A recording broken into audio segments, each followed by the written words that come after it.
जेलों में रिजर्वेशन है, वहाँ उनको रिजर्वेशन में कोई कोताही नहीं होगी। लाठी खा रहे थे यहाँ पर, छत्री कह रहे ब्राह्मणों ने हमें फंसा दिया, वहाँ जाकर नेताओं से मिले और हमें यहाँ आंदोलन में छोड़ गए। देखो ये सब बातें दिखाने के लिए है, जो 90% लोगों के हक अधिकार मार के बैठे हैं वो दिखाने के लिए कि हाँ हमारे साथ भी जुल्म ज्यादती हो रही है। ये सिर्फ हमारे आंदोलनों को कमज़ोर करने के लिए और हमारे जो एक तरीके से जायज़ गुस्सा और नाराज़गी और नफ़रत है उसको कम करने के लिए कि देखो हमारी भी तो लाठी चल गई। ये सब बेकार की बातें हैं। एक लाठी होती है ऐसे मारने की, ऐसे, और एक लाठी होती है ऐसे मारने की कि पूरा हाथ, उंगली नहीं पूरा हाथ टूट जाए। इन सब कामों को करने से वो है असली भारत की ताकत।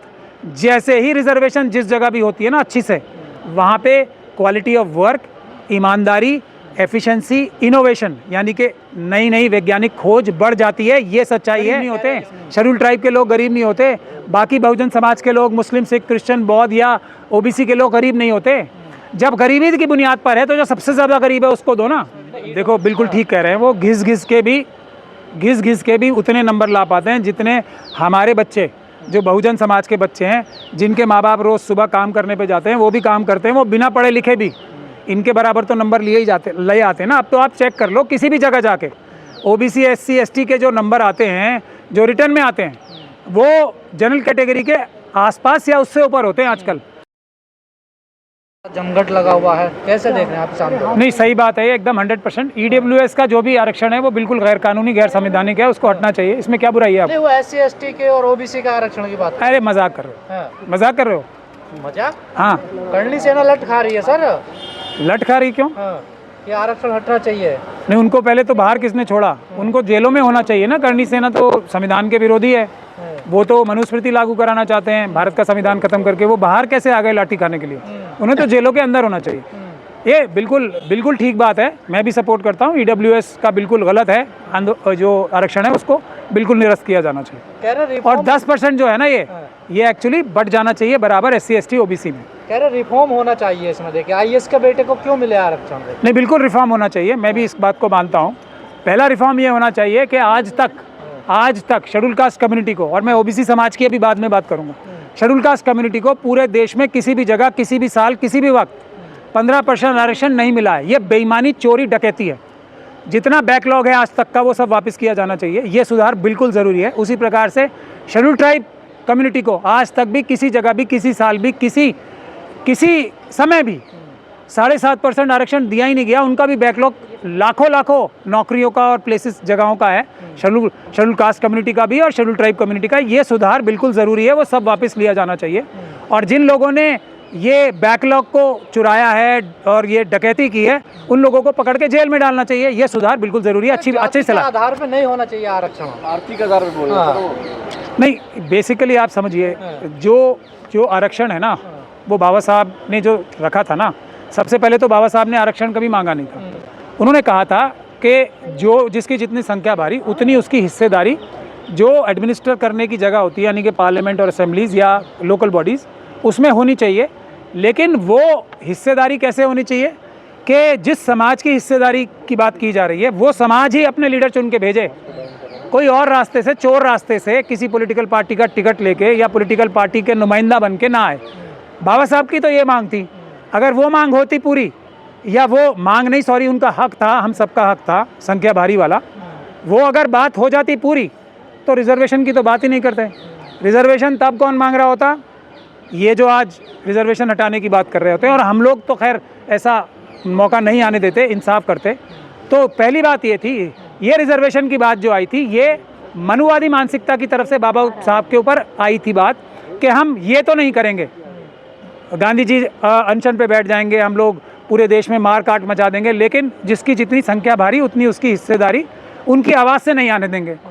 तब उस समय बाबा साहब को इमोशनली ब्लैकमेल करके, जिस भी प्रकार से बाबा साहब के ऊपर ये कहा गया था कि हम ये देने को तैयार हैं, संख्या से ज़्यादा भी हम आरक्षण देने को तैयार हैं, मगर प्लीज़ आप जिसकी जितनी संख्या भारी की बात मत करो। ये जो ज़बरदस्ती की बात है, अब उसमें भी चोरी करने की बात सोचने लगे और उसके भी रास्ते ढूंढने लगे कि कैसे। बाबा साहब ने तो 10 साल कहा था। ये सब जितनी भी बातें करेंगे ना, इनको झूठ बोलना होता है। ऐसा नहीं है कि इन्हें पता नहीं है कि असेंबली और पार्लियामेंट में ही 10 साल का प्रावधान था, और उस 10 साल के प्रावधान को कोई आज ऐसी एक पॉलिटिकल पार्टी मुझे बता दो जिसने किसी आंदोलन की आवश्यकता समझी हो इसको बढ़ाने के लिए, क्योंकि वहाँ तो सब ऐसे लोग आते हैं ना जो जेब के लोग होते हैं। बहुजन हमारा हक खा रहे हैं। बहुजनों का हक पहले उन्हें तो मिल जाए, जब उनका हक इतना है कि पूरा देश उनके हक से ही भरा पड़ा है, वो हक मिल जाएगा तो वो खाएंगे तो बाद में किसी की ज़रूरत नहीं पड़ेगी, पेट नहीं, पूरे सर से ऊपर तक हम लोग हक ही हक से लद जाएंगे, कमरे नहीं हमारे घर भर जाएंगे, इतना हक तो हमारा पेंडिंग चुराया हुआ पड़ा है।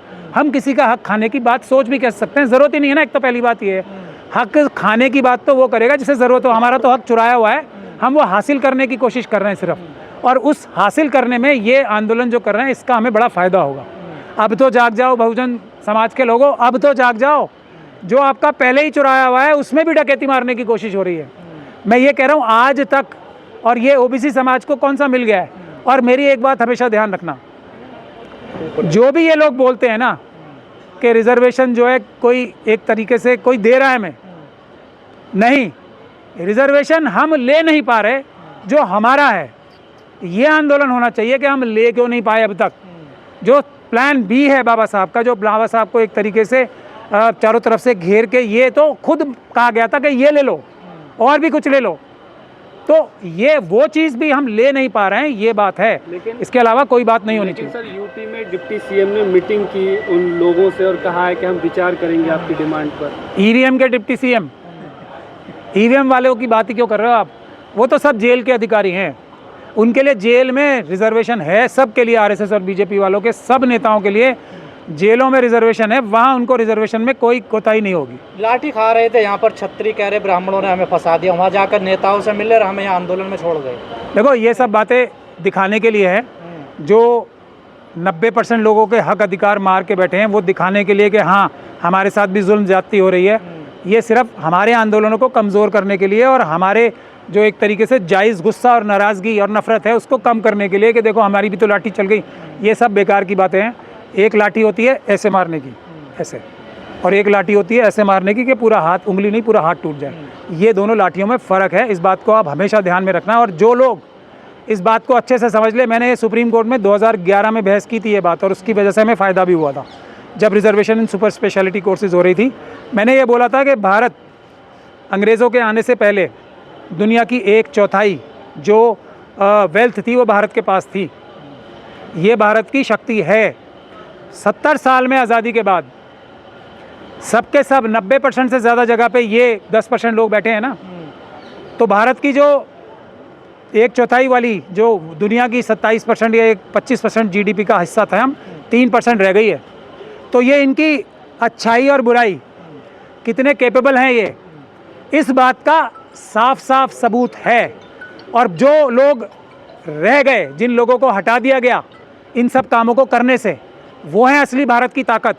जैसे ही रिजर्वेशन जिस जगह भी होती है ना अच्छी से, वहाँ पे क्वालिटी ऑफ वर्क, ईमानदारी, एफिशिएंसी, इनोवेशन यानी कि नई नई वैज्ञानिक खोज बढ़ जाती है। ये सच्चाई है। कह रहे हैं योग्य लोग होते हैं आरक्षण वाले।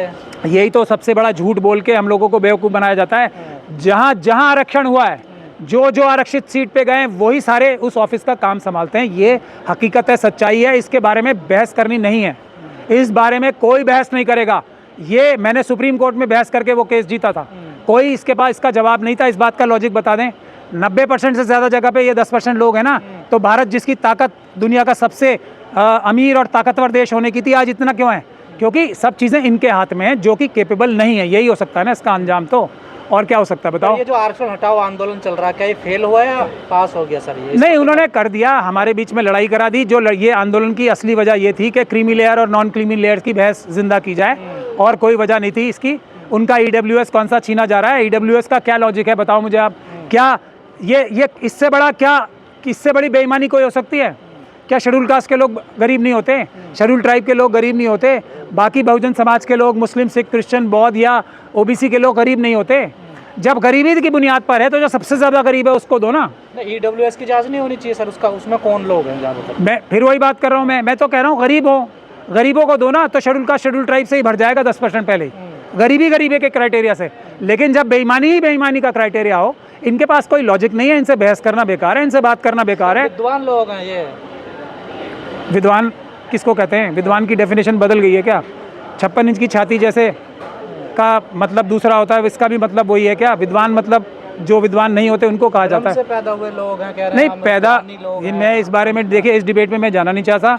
विद्वान अगर ये लोग हैं जो कि भारत की कैपेसिटी 1/4 की थी, दुनिया का सबसे रईस देश होने का था, उसको आज यहाँ लाके खड़ा कर दिया। हमारे देश में सड़कें नहीं बन पा रही, हमारे देश में क्या क्या क्वालिटी ऑफ हर चीज़ की क्वालिटी आप देख लो। भ्रष्टाचार में हम टॉप पे जा रहे हैं, यही है इनकी कैपेसिटी, यही है इनकी विद्वता।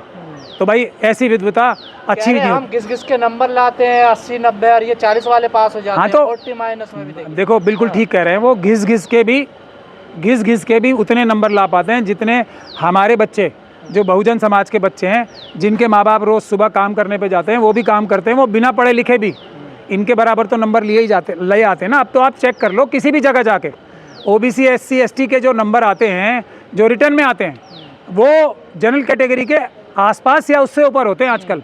और हम लोग, बिल्कुल सही बात है, पढ़ने लिखने का टाइम कहाँ मिल पाता है? खाने की तो हमारे को परवाह नहीं, मतलब खाने के लिए तो लड़ाई होती है।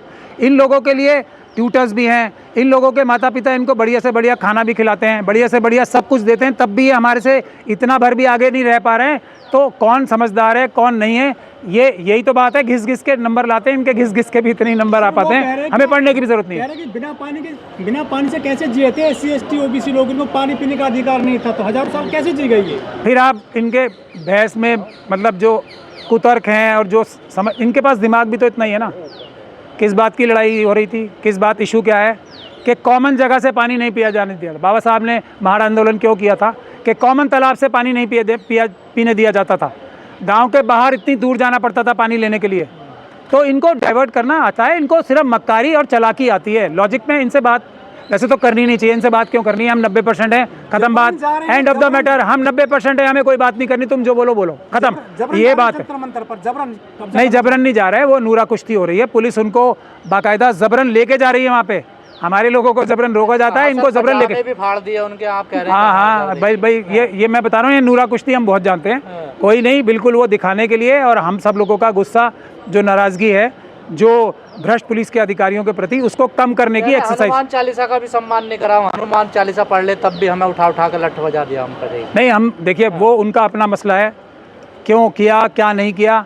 उन्हें संविधान का प्रयोग करना चाहिए था, उनके लिए भी संविधान ही बीच में आता, संविधान ही उनको लाठियों से बचाता। अब वो अगर संविधान का प्रयोग नहीं करना चाह रहे, उनकी अपनी चॉइस है, संविधान का प्रयोग करें, हमारे पास आए ना।